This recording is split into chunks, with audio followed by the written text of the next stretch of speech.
you are so outnumbered. There are rooms full of the most brilliant engineers, psychologists, behavioral scientists on the planet, people whose entire job is to make sure that you cannot look away from your screen. They study your dopamine responses. They text your emotional triggers. They know the exact color of notifications back that makes your thumb move. They have billions of dollars, decades of research, and unlimited computing power, all aimed at one thing: keeping your attention hostage. I want to start this video with a confession.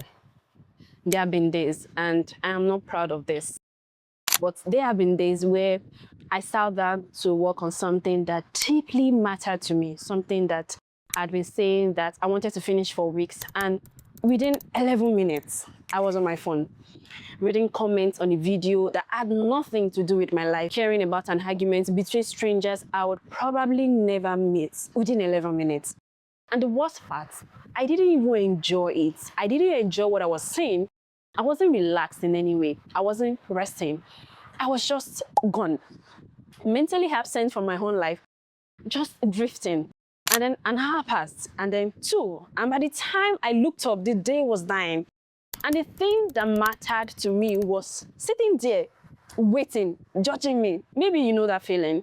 Maybe you've sat with a quiet shame of a day wasted. And this is not because something exactly went wrong, but because nothing went right. Because you were present in body, but you were absent in soul. Because you meant to build something great, and instead you consumed something meaningless. Now, this video is about that gap, the gap between who you are and who you know you could be, between what you produce and what you are actually capable of, between the version of you that wakes up with clarity and fire and the version that spends 3 hours on TikTok, maybe Instagram, telling yourself you are just taking a break. I am not here to motivate you. Motivation is like a gas station. It gets you moving, but it just never gets you humble. I'm here to restructure how you think about focus, distraction, and what it actually takes to build a life that means something. So let's begin. First off, let me say something that might reframe your entire relationship with your phone. What you're experiencing is not about the fact that you're weak or lazy or you are undisciplined by nature or that you're broken. No, it's none of that. I promise you, it is none of that. What you're experiencing is that you are outnumbered. And that's the problem. You are so outnumbered. There are rooms full of the most brilliant engineers, psychologists, behavioral scientists on the planet, people whose entire job is to make sure that you cannot look away from your screen.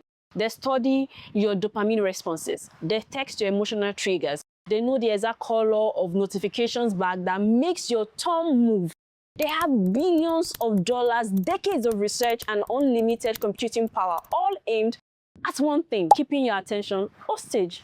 And then you wake up in the morning and say, I just need more willpower. Now, that is a losing strategy. Science tells us the average person touches their phone over 200 and 600 times a day. The average attention span in 2004, before smartphones, was about 12 seconds. Today, it hovers around 8 seconds. But they don't tell you that it's not just your time they are stealing. It's your debt. Dr. Carl Newport, one of the sharpest minds on this subject, calls it attention residue. When you switch tasks, your brain doesn't fully follow. A fragment of your attention stays behind, sitting with the last thing you were looking at. So even when you close Instagram and open your laptop, to work, part of your mind is still in that comment section. You are physically present at work, but cognitively haunted by everything you have just scrolled through. This is why you can work for 3 hours and feel like you've done nothing. Not because you were hiding in any way, but because you were just never fully there. I want you to let that sink in. You're living your life in fragments, not in a dramatic collapse that jacks you back to life, to change things, but in little bits. I mean, very quiet erosion. 10 minutes here, a scroll there, a notification that felt urgent, but wasn't, multiplied across 365 days, multiplied across a decade. So let me ask you, is distraction costing you? Of course, you know the answer, it is. Then let me ask you this. How much of your life are you willing to pay? Now, I need to say something harder, because everything I just said, the tech companies, the algorithm, the attention economy, all of that is true. They are very true, right? And also, it has become an excuse. I've seen people say things like, the algorithm is designed to, addict me, as a reason to never fight back. They use it as a reason not to fight back, as a reason to stay comfortable in their distraction as a reason to not take responsibility for a life they have the power to change. So let me ask you something directly. When was the last time you sit alone in silence? No phone, no music, no podcast, just your thought. Just let your mind wander off, wrestle, and create. Just think. The sad thing is that most people cannot do that for 10 minutes. And I want you to sit with that, because this is what distraction is really protecting you from. It is protecting you from yourself, or you don't know. It is protecting you from your thoughts, your fears, the work you know you should be doing, the question you're afraid to answer, the dream you're terrified to pursue, because pursuing it means the possibility of failing at something that actually matters to you. Distraction is not just an habit. It is an avoidance mechanism. It is emotional anesthesia. When the work gets hard, when the doubt creeps in, when you don't know the next step, it is infinitely easier to open a new tab than to sit in the discomfort of not knowing. You are not addicted to your phone. You are addicted to escaping yourself.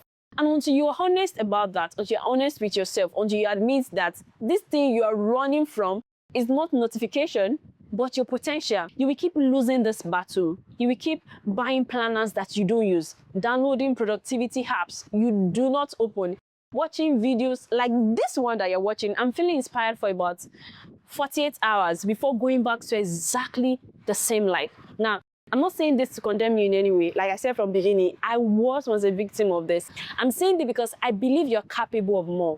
I'm saying it because I think that you know that you are capable of more. And the fact that you feel guilt about all of the distraction means that something inside you is still fighting. Something inside you still wants more, still believes that there's a version of your life worth building. That version exists, but it requires honesty. So we are going to start there. We are going to start exactly where I just stopped. So ask yourself this question. And please write down the answer. What is one thing I keep avoiding that I know would change my life if I actually did it? That thing, whatever comes to mind, is where your real work lives, and distraction is the wall you have built around it. And I'm going to be very honest with you. Here is where most productivity advice loses me.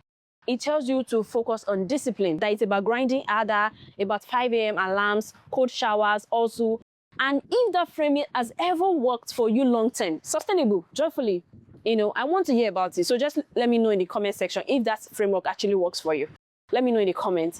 Because what I've found in my own life and from observing people around me who actually have built remarkable things is that focus is not a discipline problem. It is a clarity problem most of the time. You do not lack the ability to focus.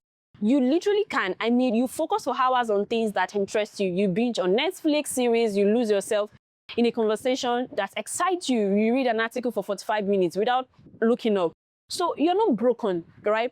You're not incapable of focus. You are simply just unclear. You don't have clarity. You're unclear about what actually matters. You're unclear about what you're building towards. You are unclear about who you're becoming and whether the work in front of you is actually connected to that becoming. And when you are unclear, your brain defaults to what is easy, which is exactly what these apps are engineered to provide. Now, the solution is not just discipline. It is not discipline. The solution is meaning. The solution is clarity. Being clear about who you are and what you are all about. When you know deeply, viscerally know why you are doing what you're doing, focus becomes less of a fight and more of a pull, something that pulls you in. The work calls you instead of you having to drag yourself towards it. So let me give you the real definition of focus, because I believe that is going to help you at this point before I go further. Focus is the ability to consistently give your best energy to what matters. Not to work 12 hours, not to eliminate pleasure, not to become a productivity machine, but to protect your best hours, your clearest thinking, your highest energy, your sharpest creativity, and reserve them for the work that actually moves your life forward. That is focus, and it has nothing to do with suffering. Now, let's build something real. I'm going to give you a framework, and I call this framework the focus architecture. It has 5 layers. Each one builds on the last.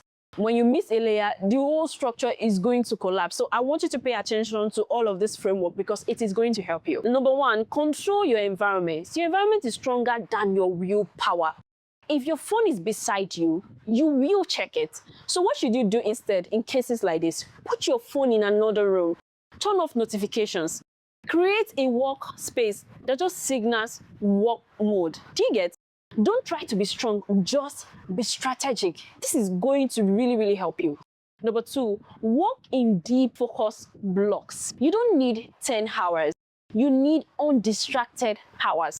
So start with about 60 to 90 minutes of pure focus. No phone, no switching. Now, this is where real progress begins. Number 3, make boredom your advantage. This is where most people fail. I'm going to be honest with you. You can't sit in silence. But you see high achievers, they use boredom as a weapon. Because boredom is the gateway to creativity, it's the gateway to clarity, the gateway to breakthrough, to ideas.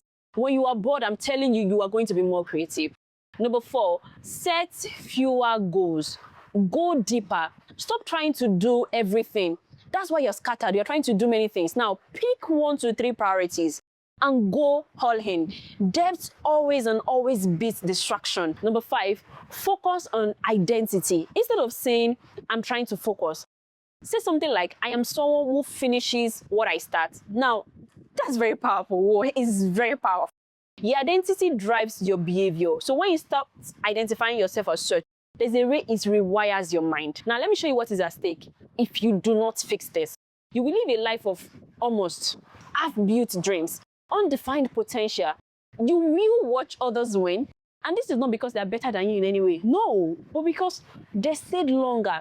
And one day, you realize the problem was never opportunity, right? You had that. We are surrounded with opportunities. So the problem was never opportunity, it was attention. But here's the good news. You can change that.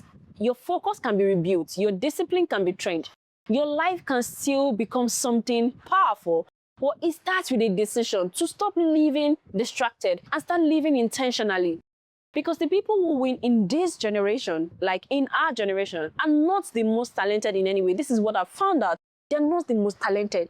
They are the most focused. Now, if this message challenges you in any way, you needed it. You really needed it. Now, don't just watch this and move on. Apply it. Please apply it. Because information doesn't change your life. Execution does. And if you're serious about becoming the kind of person who builds, who grows, and actually wins, then stay close, because this is the kind of life that we are building over here. Share this video, share, like, subscribe, because I have a whole lot of beautiful lineup that would help you, that would help your mind. And as always, I will see you in my next one. Bye.